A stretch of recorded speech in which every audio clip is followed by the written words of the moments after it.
Hello guys, आज म तपाईहरुलाई एउटा एकदम खतरनाक स्न्यापच्याटको एउटा फिल्टर देखाउन चाहदैछु। त्यो फिल्टर चाहिँ लगाउनु भयो भने तपाई एकदम रिच वाला भाइब आउँछ तपाईहरुलाई, अनि तपाईहरु एकदम रिच वाला पनि फिल गर्नुहुनेछ किनभने obviously त्यो सुनको बारेमा छ। I'm gonna show you। यो हेर्न सक्नुहुन्छ, हिमाली हल्का हल्का एक्सप्रेसन पनि देऊ न, हल्लियो रे।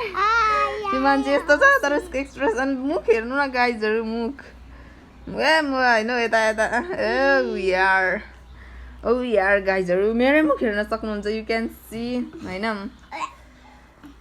अरे यार कस्तो मुखाको मेरो। मैले सुरुमा जब यो हाले नि, यो हेरे तर म यति हाँस उठ्यो यो चाहिँ उले चाहिँ फाउन्ड बाइ हर हैन, उले भेटेको हिमालीले एकदम वाहियात फिल्टर रहेछ। यो चाहिँ मलाई चाहिँ मन परेन, तर मलाई चाहिँ यति हाँस उठ्यो सुरुमा हेर्दा। सिट लौ गाइज,